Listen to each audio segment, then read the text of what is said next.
Ayan, good morning. So ito yung sakyan ni Sir, Toyota Hiace.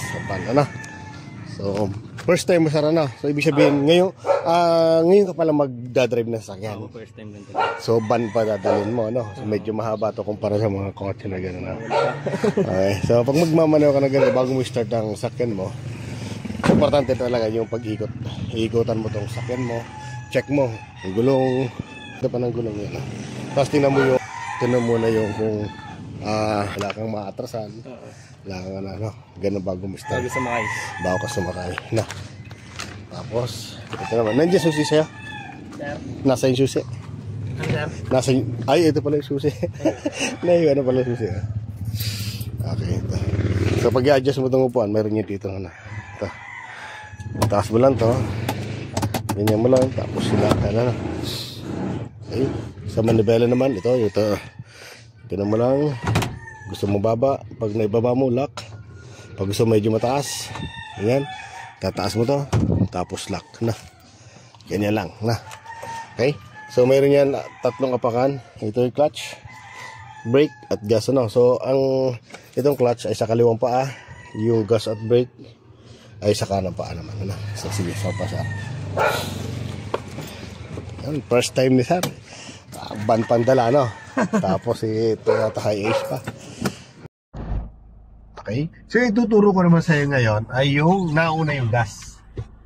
Kanina di ba, clutch muna, biting, tapos re-release yung brake pag nag-biting na. Ngayon naman, baliktad naman natin.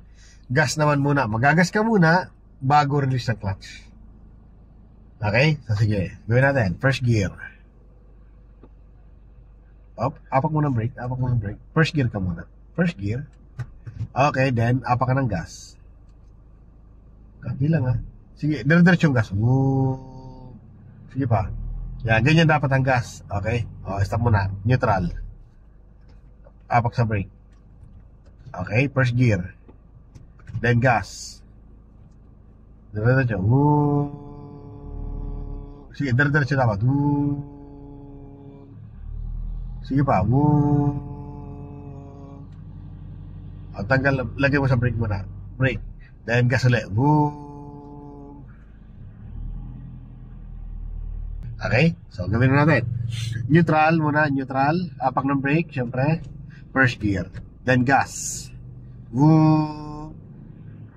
Then release ang clutch. Konti. Para tumakbo. Sige, dire-diretso yung gas. Dire-diretso yung gas. Then angat ang clutch. Sige pa, angat pa ng clutch. Yan, then bilang 1, 2, 3. Then diretso ang clutch. Kali. Okay. Yan. Basta kahit anong dami ng sakyan, kaliwa kanan may mga sakyan sa unahan, ang focus mo lang dyan, unahan mo. Ito, guhit sa kaliwa, guhit sa kanan, tapos yung unahan ng sakyan. Yan ang babantay mo. Okay, ito pumasok yung Ranger. O, yan ang nasa unahan mo. Siya na yung babantayan mo. Saka ito, yung nagagaling dito, bantayan mo yan. Pag yan pumasok ng alanganin sa'yo, kailangan tanggalin mong gas, then ready ka agad sa brake. Ganun din dito yung gagaling sa kanan, So, pero dapat alerto ka lagi sa unahan mo. Ayan, sa unahan na. Laging dyan ang mata mo nakapantay. Yan, nakatuwid yung sakyan mo. Dapat di mo sasagasaan yung guhit sa kaliwa at kanan. Yan, may napasok, diba? So, okay naman yung pasok niya, malayo naman So, kahit may sakyan na dito, ganito kalalaki, huwag kang madidistract yan. Focus ka lang sa lane mo. Focus lang sa lane. Oo, nasa lane ka lang. Okay? Pag sobrang bilis na, tanggalin mong gas mo. Okay? Signal ko ngayon ng kanan. Okay? Huwag ka muna liliko. Huwag mong sabayan ng likod. Tingin mo na, wala. Go. Yan. Tanggal ang gas. Pag yun nasa una medyo malapit, tanggal ang gas, alalay sa brake. Konti-konti. Kasi para maiwasan din natin magpulsa, sasagad yung brake mo. Lalay ka sa brake pa. Lalay pa sa brake. Medyo malapit ka sa unahan.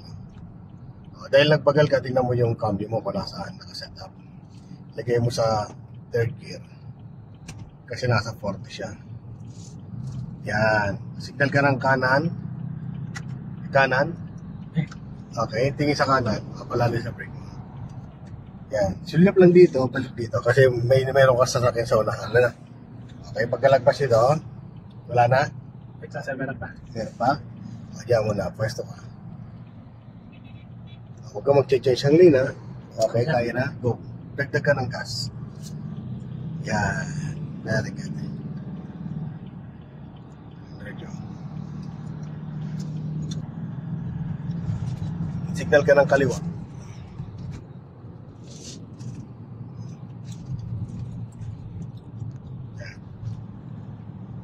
Kaliwa tayo, sir. Change ka ng lane, kaliwa. Tignan mo kung may sakyan, ha? Sulyap lang, balik ang mata dito. Yan, dagdag ng gas. Go. Para di na maabutan na sa likod. Position. So, kaya mo na mag-change ang lane? Sir, gaya. Kaya na. Very good. So, mag-second gear ka niya mamaya pag lumagpas ng 20. Traffic naman, di ka naman ka na mag-second gear dito. Kasi ipod lang yan, tapos yan. Yan, babawasin mo lang yung gas mo. Pag lumalagpas ng 20, tanggal mo yung gas mo. Ganun lang. Right. Pero pag diretso talaga, ay obligado ka na mag-second gear. Now, ganyan lang naman. Tapos ang paa mo, lagi naka-ready sa clutch ha. Pag yung, yan, ganyan. Pag na-brake, lubong clutch. Yan. Stop. Pagkakatuloy. Basta yung nasa unahan lang, mo. Babantayan mo to, itong nasa unahan mo na to. Ha? Tapos yung guhit, ha? Huwag mo sasagasaan yung guhit. Yan. Kaya pag katawan sa akin gumagano na, napunta na sa kaliwa, kabig ka ng puntang kanan. Ha? Pag natakbo. Dito pala gamit, sir, yung sa traffic yung clutch, no? Yung kanina sinabi ko sa clutch rating. Ito na yan. Kaya tinuruan kita kanina sa labas. Kailangan maka-atras niyan, kailangan matalas yung pakiramdam mo sa clutch mo. Dahil baguhan ka pa yan, no? Pag naman sanay na, wala nang problema yan, no? So, ang gagawin mo lang dyan, sir, siguraduhin mong napakagat mo yung yung clutch biting mo. Kaya pag napakagat mo, check mo, tanggalin mo yung brake mo. Kaya pag tanggal mo ng brake mo at umatras pa rin, apakan mo lang yung brake mo, din itaas mo ng konti yung clutch mo. Pag nangyaring ganon. Pero pag ramdam mo na yung pag-angat mo ng clutch at kumagat na siya, tanggal ng brake. Ganun yan. Paulit-ulit lang yan, paulit-ulit. Kasi ang takbo natin, ganyan lang. Medyo kapako na siya.